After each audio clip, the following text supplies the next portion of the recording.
আবার একবার হেসে দেয়। আজকে নিয়ে এসেছি দুর্দান্ত স্বাদের বোয়াল মাছের তরকারি। এক তরকারিতেই খাওয়া শেষ। তরকারিটা শুধু দেখুন কি দুর্দান্ত হয়েছে। আর এই তরকারিটা করতে গেলে ভিডিওটা স্কিপ করলে একদম হবে না, পুরো ভিডিওটা দেখতেই হবে। তাই স্কিপ না করে প্লিজ পুরো ভিডিওটা দেখার সবাইকে হয়ে যাবে। আর তার জন্য কি কি নিয়েছি, কি করে করেছি, স্কিপ না করে পুরো ভিডিওটা দেখার অনুরোধ রইল সবাইকে। চলুন তবে করে নিই বোয়াল মাছের তরকারি। আজকে করব বোয়াল মাছের, এনেছে বোয়াল মাছ বেশ বড় সাইজের ছিল, আর বড় হলেই খেতে ভালো লাগে। আর নিয়ে নিয়েছি আলু এরকম ডুমো ডুমো করে কেটে, দুটো পেঁয়াজ, একটা টমেটো, আর এই পেঁয়াজটা গ্রেট করে নেব। আর সবটা কুচিয়ে দেবো না, মাছটা একটু নুন হলুদ মাখিয়ে নেব।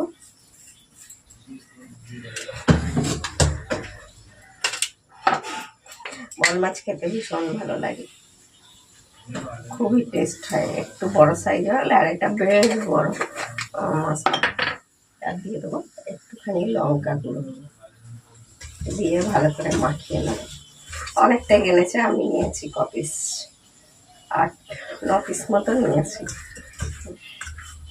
আরও কিছুটা রয়েছে, বড় সাইজের মাছটা কাটিয়েই এনেছে। নুন হলুদটা ভালো করে মাখিয়ে নিলাম।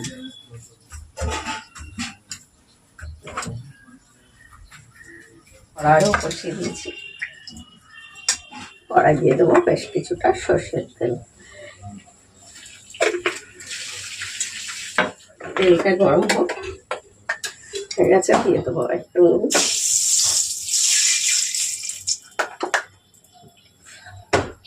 এবারে মাছগুলো দিয়ে দেবো। এবার পেটিগুলো বেশ বড় বড় করেছে, কিরম মাগুর মাছের মতো চিকেন পিসগুলো হয়েছে।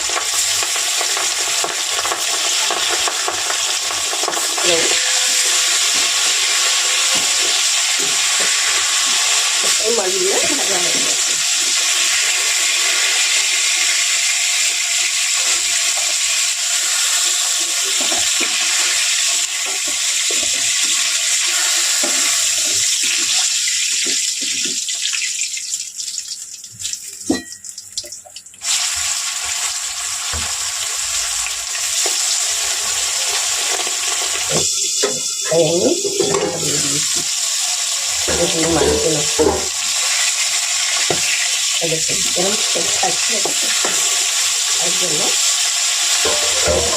সব মাছগুলো ভাজা হয়ে গেছে।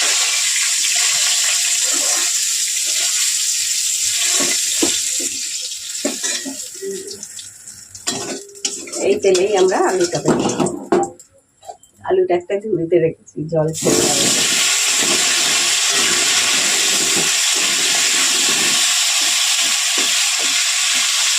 আলু ভাজা হয়ে গেছে, আলুগুলো তুলে নেব। আমরা যেরকম অনেকে শঙ্কর মাছ এরকমই লাল মাথা, অনেকে বলে মুড়ি মাছ, এটাকে নয়, যেটা শঙ্কর মাছগুলি বড় বড় বা মুড়ি মাছ বলেন অনেকে, ওই একই পদ্ধতিতে রান্নাটা হয়। আর একটু দিয়ে দেবো তেল।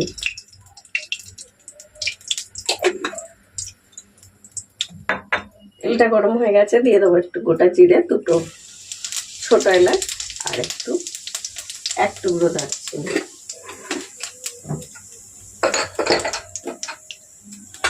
বেশ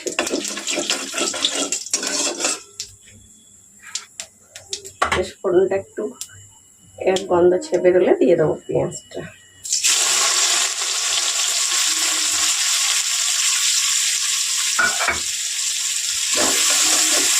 পেঁয়াজটা একটু ভালো করে ভেজে নিতে হবে। এবার দিয়ে দেবো এই যে গ্রেট করা যে পেঁয়াজটা, সেটা বেশ বড় সাইজ ছিল, অনেকটাই হয়েছে। ছোট হলে দুটো দেবো। আর এই সময় দিয়ে দেবো 1 চামচ রসুন বাটা। রসুন আর পেঁয়াজটা সঙ্গে টমেটো কাঁচা গন্ধটা চলে যাবে। আর আমরা খানে আমরা এটাকে কষে নেব। এটা দিয়ে দেবো অন্য মশলা দিয়ে দেবো আদা একদম ধরুন ভর্তি 1 চামচ, মানে 4 চামচের 2 চামচ, আর উচ্ছে দিলে 1 চামচ। ঝাল যেন খাবেন সেরকম কাঁচা লঙ্কা বেশ ঝাল না করে ভালো লাগে না। ঝাল সঙ্গে জিরে গুঁড়ো,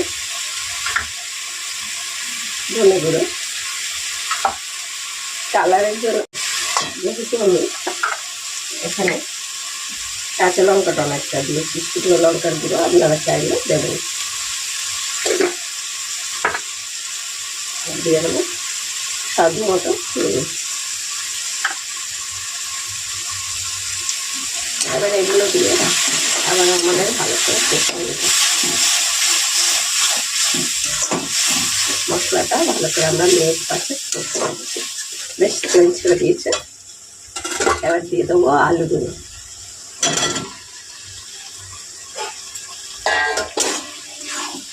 আলুগুলো দিয়ে কিছুক্ষণ মশলার সঙ্গে আমরা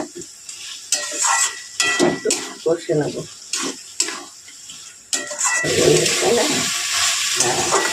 হয়ে গেছে কষা, আমরা ভালো করে দিয়ে দেবো জল।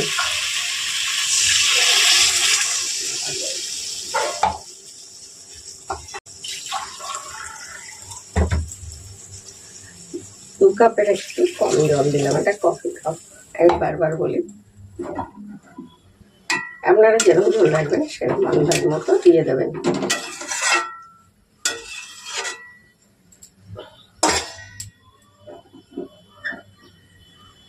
দিয়ে দেবো একটা ঢাকা। ফুটে গেলে আমরা মিডিয়াম করে দেবো। আলু খুব ধরে গেছে, আমরা এবার মিডিয়াম আছে রান্না করে নেবো, নাহলে ঝোলটা খুব শুকিয়ে যাবে। আলুটা আমাদের 50% সেদ্ধ হয়ে গেছে।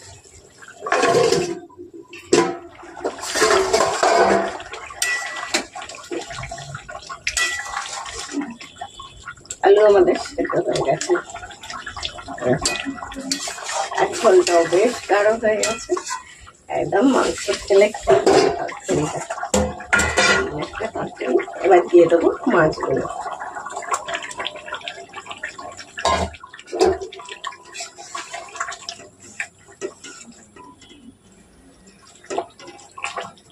মাছগুলো দিয়ে আমরা নেড়ে এবার একই সঙ্গে দিয়ে দেবো কিছুটা গরম মশলা।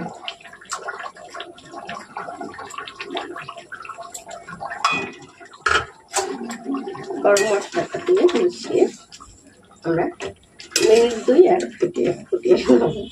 আজকের রান্নাটা আমাদের একদম কমপ্লিট হয়ে গেল। 2 মিনিট ফোটালো, খাবার জন্য একদম রেডি হয়ে যাবে। দেখুন, আমরা শুধু তরকারিটা দেখি, মাংস খেলে খাবেন, এক তরকারিতেই খাওয়া কমপ্লিট।